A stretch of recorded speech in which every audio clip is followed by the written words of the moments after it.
सरकार के खिलाफ आवाज उठाना बिल्कुल लोकतांत्रिक अधिकार है। सरकार के खिलाफ आवाज उठाना बिल्कुल, मैं प्रोटेस्ट के मुद्दे से सहमत हूँ, लेकिन उसके तरीके से सहमत नहीं हूँ। To understand one concept that there is a difference between government and system, कि ये जो पेपर लीक है, क्या ये बीजेपी सरकार में ही हुआ है? कांग्रेस के टाइम पर भी तो पेपर लीक होते रहे हैं। एजुकेशन सिस्टम पे हमें काम करना है, ना कि सरकारों के खिलाफ हम लोगों को लड़ना है। मंत्री मोदी जी ने थोड़ी आके जाके बोला होगा कि मैं पेपर लीक करूंगा। आप एंजाइटी समझते हैं? हम लोग 12th क्लास के बच्चों को हम लोग बोर्ड से पहले काउंसलिंग करते हैं कि उस पर अगर हम सब मिलके करप्शन बंद करना चाहें तो करप्शन बंद होगा। हम we need to change the system, not government.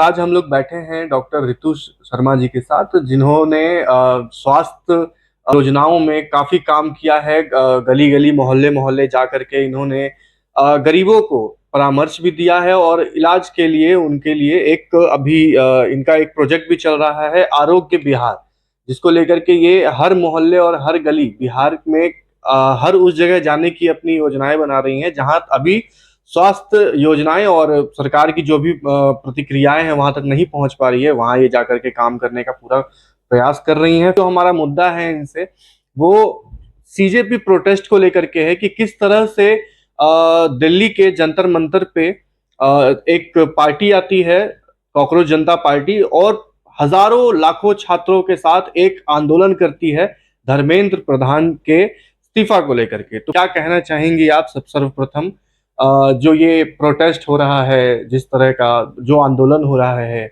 Lastly 2019 में देखा गया था इस तरह का प्रोटेस्ट जहां संसद भवन तक लोग पहुंच गए थे, और इस बार भी उस तरह का ही प्रोटेस्ट देखा जा रहा है। देखिए, प्रोटेस्ट बेसिकली लोकतंत्र है। हम लोग एक लोकतांत्रिक देश में रह रहे हैं, तो प्रोटेस्ट करना कुछ गलत नहीं है, अपना आवाज उठाना कुछ गलत नहीं है, बशर्ते ये ध्यान रखा जाए कि उस प्रोटेस्ट का जो रूप है वो किस तरीके का होगा, उस प्रोटेस्ट का तरीका क्या होगा। आवाज उठाने के लिए कभी मना नहीं हुआ है, इस देश में लोकतंत्र है, कोई सरकार इसको रोक नहीं सकती है। लेकिन अगर प्रोटेस्ट गुंडागर्दी पे आ जाए, या प्रोटेस्ट बेसिकली लोगों को हानि पहुंचाने लग जाए, या देश की आर्थिक और जो शांति है वो व्यवस्था को भंग कर दे, तो वो प्रोटेस्ट कहीं भी किसी भी तरीके से सही नहीं मानती मैं। हाँ, मुद्दा सही है, इसके बिल्कुल पक्ष में मैं हूँ, लेकिन प्रोटेस्ट करने का तरीका बिल्कुल सही नहीं है। कल मैंने खुद अपनी आंखों से देखा और मुझे महसूस हुआ ये बात कि जो प्रोटेस्ट हो रहा है उसमें जो चीजें, जो एक्टिविटी दिख रही हैं हमें, और उससे क्या हो रहा है कि जो असली विद्यार्थी हैं, जो मासूम इनोसेंट बच्चे हैं, जिनकी सही में आवाज है, जिन्होंने सही में इस दर्द को झेला है, क्योंकि ये दर्द मैं इसलिए बोलूंगी क्योंकि खुद भी मैं मेडिकल स्टूडेंट हूँ, रही थी, और मैंने भी एंट्रेंस एग्जाम दिया है, तो मैं उस पीयर प्रेशर को जानती हूँ जो एक बच्चा झेलता है 3 साल तक, तो क्या होता है। तो जो दर्द है, जो उनका अधिकार है, जो उनकी आवाजें हैं, कुछ गुंडाई लोगों, कुछ जो हम कहते हैं गूंज, उन गूंज के चक्कर में आकर वो सच में दब रही हैं, और इस प्रोटेस्ट का जो रूप है वो अलग तरीके से डाइवर्ट हो रहा है। बहुत सारी राजनीतिक पार्टियां इसका माइलेज ले रही हैं, और बहुत सारे गूंज हैं जो बेसिकली इस प्रोटेस्ट को प्रोटेस्ट ना बनाकर कुछ कोई और रूप देना चाह रहे हैं। इससे बिल्कुल सही में मुझे याद आता है जो अभी नेपाल में भी हुआ, ये सब चीजें याद आता है। तो आप लोग स्टूडेंट, आप ही के माध्यम से मैं बताना भी चाहूंगी कि आप लोग स्टूडेंट्स हैं, विद्यार्थी, भविष्य है भारत का। अगर आप आज जो काम करेंगे वो ही यहाँ की रूपरेखा बन जाएगी। अगर आप प्रोटेस्ट कर रहे हैं तो प्रोटेस्ट की एक मर्यादा होती है, प्रोटेस्ट का एक रंग होता है। गांधी जी ने भी आंदोलन किया था, आपके सोनम वांगचुक जी ने भी आंदोलन में आपका साथ दिया, तो आप उनके तरीके पे, उन्हीं के पद चिन्ह पे चलिए। क्या उन्होंने आपको बोला कि आप इस तरह से हिंसा फैलाइए? क्या उन्होंने बोला कि आप इस तरीके से सड़कों पे उतर के उल्टे सीधे नारे लगाइए? आप, अगर आप बात कर रहे हैं मोदी जी की, आप बात कर रहे हैं किसी भी सरकार की, सरकार के खिलाफ आवाज उठाना बिल्कुल लोकतांत्रिक अधिकार है, सरकार के खिलाफ आवाज उठाना, लेकिन अपनी भाषा की मर्यादा को क्रॉस करके अगर कोई आवाज उठाई जाए तो वो भारत का संस्कार नहीं है, वो एक देश का संस्कार नहीं। तो बिल्कुल मैं प्रोटेस्ट के मुद्दे से सहमत हूँ, लेकिन उसके तरीके से सहमत नहीं हूँ। क्या सिर्फ जांच और कार्रवाई काफी है, या शिक्षा मंत्री को भी इसकी जवाबदेही देनी चाहिए? देखिए, first of all will have to understand one concept that there is a difference between government and system. तो अगर हम ये बात करें पेपर लीक किसका काम है, ये बेसिकली अगर हम देखेंगे, सब बोल रहे हैं, मैंने सुना कल की मोदी जी के अगेंस्ट नारे लग रहे हैं, बीजेपी सरकार के खिलाफ नारे लग रहे हैं, एक पर्टिकुलर पार्टी के अपोजिशन में आप चले जाते हैं, तो क्या मैं सभी से सवाल पूछना चाहूंगी कि ये जो पेपर लीक है, क्या ये बीजेपी सरकार में ही हुआ है? हम बात करें 2003 कैट का एग्जाम लीक हुआ, हम बात करें 2004 एआईपी पीएमटी का एग्जाम लीक हुआ, हम बात करें 2006 एआईपीएमटी पीजी का एग्जाम लीक हुआ। कांग्रेस के टाइम पर भी तो पेपर लीक होते रहे हैं। बीजेपी में हम बात करते हैं 2016 से लेकर 2026 तक अगर हम बात करें तो 5 मेडिकल पेपर के लीक होने की जो है वो बात कही गई है। आंकड़ों की बात करें तो उसमें अगर ओवरऑल आंकड़ों की बात करें तो जी, जब से लोकतंत्र बना है इस तरह का करप्शन जो है वो हमेशा से चलता ही आया है। This is nothing but the corruption.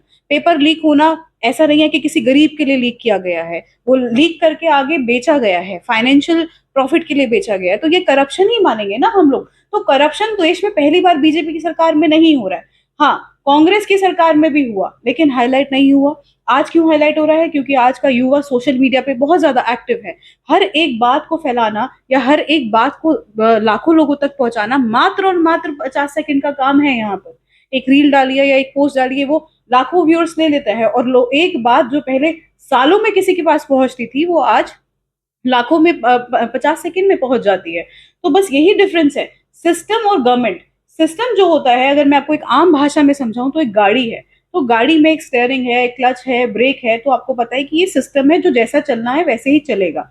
अब जो गाड़ी का ड्राइवर वह है वो है गवर्नमेंट। ठीक है, गवर्नमेंट ड्राइवर जो है वो बदलता रहता है, कभी कोई आता है कभी कोई आता है। लेकिन अगर आपका सिस्टम ही खराब है, यानी आपका क्लच प्लेट ही खराब है, आपका ब्रेक ही खराब है, तो गवर्नमेंट में या ड्राइवर में कोई भी आके बैठ जाए वो सिस्टम को ठीक से कैसे चलाएगा? तो हम लोगों को we need to change the system. Education system पे हमें काम करना है, ना कि सरकारों के खिलाफ हम लोगों को लड़ना है। सिस्टम चेंज कैसे होगा? अब आप सब धर्मेंद्र प्रधान का इस्तीफा मांग रहे हैं, मैं आपसे ही सवाल पूछ लेती हूँ, कौन गारंटी देता है इस बात की कि धर्मेंद्र प्रधान के इस्तीफा के बाद में दोबारा कभी और कोई एजुकेशन मिनिस्टर बनकर आता है तो पेपर लीक नहीं होगा? Can anybody give the guarantee for this? No. तो हेयर ये क्वेश्चन, ये सवाल नहीं है कि बीजेपी ने लीक करा के माननीय प्रधानमंत्री मोदी जी ने थोड़ी आके जाके बोला होगा कि मैं पेपर लीक करूंगा। क्यों उनको गालियां दिया जा रहा है? क्यों उनके अगेंस्ट जा रहा है? यहाँ पे धर्मेंद्र प्रधान जी को अभी हम ही हैं, हम एक ऑर्गेनाइजेशन के सीईओ हैं। डिपार्टमेंटल में अंदर क्या करप्शन चल रहा है सीईओ को कैसे पता चलेगा जब तक इंक्वायरी नहीं होगा? जब धर्मेंद्र प्रधान जी को पता चला, तो मैं आपको ये भी बात बताना चाहती हूँ कि Dharmendra Pradhan ji is the first education minister जिन्होंने 1 महीने के अंदर सारे दोषियों को सजा दिलवा दी। अदरवाइज हम सिस्टम की बात करें तो सालों सालों चलता है, कोई मिलता ही नहीं है कि कौन एक्यूज है। लेकिन धर्मेंद्र प्रधान जी ने पहली बार ऐसा सिस्टम इंडियन सिस्टम में हुआ है, 1 महीने में दोषियों को पकड़ा गया, पूरा उनका रिकॉर्ड चेक कराया गया और उनको सजा दे दी। हाँ, कोलेट्रल डैमेज जरूर हुआ है, मैं मानूंगी ये चीज कि स्टूडेंट्स का कोलेट्रल डैमेज हुआ है जो कि रिवर्सिबल नहीं है। क्योंकि मैं आप ही के माध्यम से एक चीज बोलूंगी, हम भी स्टूडेंट रहे हैं और आप में से ज्यादातर लोगों ने भी एंट्रेंस दिया होगा। एंट्रेंस नहीं दिया होगा तो कम से कम 10वीं और 12वीं का बोर्ड एग्जाम तो दिया ही होगा। अब उस बोर्ड एग्जाम की ही बात आप समझ लीजिए कि 1 साल एक बच्चा पूरी प्रिपरेशन करता है, उसके साथ में उसका पीयर प्रेशर होता है, सोशल प्रेशर होता है, फैमिली प्रेशर होता है, अपना खुद का भी एक सेल्फ रिस्पेक्ट होता है, वो भी प्रेशर होता है जो दिन रात जगाता है कि अगर मार्क्स कम आ गए तो क्या होगा, समाज को कैसे जवाब देंगे, माँ बाप की कमाई को कैसे जस्टिफाई करेंगे, माँ बाप के बहुत सपने हैं, इतना सब कुछ करके वो 1 साल में अपने बोर्ड की एग्जाम की तैयारी करता है। आप सोचिए कि जब प्रेशर में होता है बच्चा, मैथ्स के एग्जाम की बात करें तो मैथ्स सबसे टफ एग्जाम माना जाता है। तो मैथ्स का एग्जाम है कल, और बच्चा सोच रहा है कि कल बस ये हो जाए, मैंने इतना अटेम्प्ट किया है, इतना तैयार किया है, कल एग्जाम हो जाए, फिर उसके बाद मैं रिलैक्स हो जाऊंगा, मैं ये करूंगा वो करूंगा, एक सपना भी सजाता है बच्चा। नीट के या जेई की बात करें तो बच्चा 3 साल से प्रिपेयर करता है। 10th क्लास के बाद में बच्चे को गाइड किया जाता है कि तुम्हें मेडिकल लेना है, तो मेडिकल लेने का लक्ष्य क्या होता है? At the end entrance exam. तो नीट की प्रिपरेशन के लिए बच्चा 3 साल अपने झोंकता है, कोई कोटा जाता है, कोई पुणे जाता है, कोई एंट्रेंस, कम से कम लाखों रुपए माँ बाप कहीं ना, गरीब जो पेरेंट्स होते हैं वो भी ये सोचे कि मेरा बच्चा मेडिकल डॉक्टर बन जाए जो मैं ना कर पाऊँ, खर्चा उठा के एग्जाम की प्रिपरेशन करवाते हैं। आप मैथ्स का एग्जाम देने जा रहे हैं 12th क्लास में और आपको एग्जैक्टली 1 घंटे बाद पता चले कि वो एग्जाम जो है वो रद्द हो गया है या वो विलंब हो गया है या कुछ भी ऐसा हुआ, तो पहला आपका मॉरल सपोर्ट जो है कहीं ना कहीं डाउन हो जाएगा। ठीक है, कॉन्फिडेंस लेवल गिर जाएगा, एक इनसिक्योरिटी आ जाएगा। चलिए, फिर भी आपने उसको कोप अप किया, आपको पता चलता है कि वो एग्जाम आपका अगले दिन है, अगले दिन फिर आप एग्जाम देने जा रहे हैं और आपको मिलता है मैसेज कि आपका एग्जाम फिर रद्द हो गया है क्योंकि लीक हो गया है। अब उसके बाद में आपको बोला जाता है कि हम आपको घर बैठे एग्जाम देने की व्यवस्था करेंगे, लेकिन तीसरा एग्जाम जो है उसकी डेट हम जल्दी निकालेंगे। अब इस तीसरे एग्जाम में सिर्फ आप ही मुझे जवाब दीजिए, क्या वही कॉन्फिडेंस, क्या वही सिक्योरिटी, क्या वही एनर्जी, क्या वही मॉरल, ये सब चीजें आपके पास में रहेगा? वो बच्चा जो अपना एक्सपेक्ट कर रहा होगा 80%, उसका कॉन्फिडेंस तो एकदम खत्म हो चुका होगा उस एग्जाम तक जाते जाते, तो 80 का वो अपने दिमाग में बैठा लेगा कि अब तो 50 ही आएगा, क्योंकि मेरे को, आप एंजाइटी समझते हैं? हम लोग 12th क्लास के बच्चों को हम लोग बोर्ड से पहले काउंसलिंग करते हैं कि उसको एंजाइटी ना हो, यहाँ तो उसके भविष्य की बात है। तो कोलेटरल डैमेज तो जरूर हुआ है, इसको हम ये जस्टिफाई करके नहीं बोल सकते कि धर्मेंद्र प्रधान जी ने माफी मांग लिया या एक्यूज को पकड़ा दिया तो बच्चों का नुकसान नहीं हुआ है। बच्चों का नुकसान 100% हुआ है इसके अंदर। लेकिन अब हम बात करें कि रिकवरी कैसे होगा, तो रिकवरी में हम लोगों को सिस्टम को चेंज करना पड़ेगा, सरकार को नहीं। सरकार सिर्फ टेम्परेरी फेज है, वो भी आप ही के वोटों से आई है यहाँ पर, किसी और ने वोट नहीं किया। लोकतंत्र की हम लोग इज्जत करें, अपने ही वोट करने के बाद में जो हमारा कैंडिडेट खड़ा है उसको गाली देना कोई समझदारी नहीं है। अगर आपका डिमांड है तो आपका डिमांड सही होना चाहिए। धर्मेंद्र प्रधान के इस्तीफा से आपको कुछ नहीं मिलने वाला, मोदी जी को गालियां देने से आपको कुछ नहीं मिलने वाला। आप सिस्टम के लिए लड़िए, आप सिस्टम के को जगाइए, और सिस्टम हम में और आप में चलता है। घूस हम लोग ही देते हैं सिस्टम को। अगर हम सब मिलके करप्शन बंद करना चाहें तो करप्शन बंद होगा। हम सब मिलके प्रण करें कि कोई घूस नहीं देगा। अब जैसे जिन लोगों ने वो पेपर बेचा वो भी तो किसी के माँ बाप ही थे, वो भी तो किसी इंस्टीट्यूट के ओनर ही थे। तो हम और आप से मिलकर सिस्टम चल रहा है। कहीं ना कहीं अगर हम देखेंगे तो हमारे ही गिरेबान में कहीं ना कहीं छेद निकलेगा। क्यों? क्योंकि हमें लगता है अरे हमारा बच्चा टॉप कर जाएगा, तो चलिए 50-100 रुपए देकर अगर चीजें हो जाए तो घूस देने की शुरुआत तो हम ही कर रहे हैं। 100 रुपए देके हम वीआईपी लाइनों में लग रहे हैं मंदिरों में, 50 रुपए देके हम पहले से अपना कहीं टिकट बुक करवा रहे हैं किसी चीज का।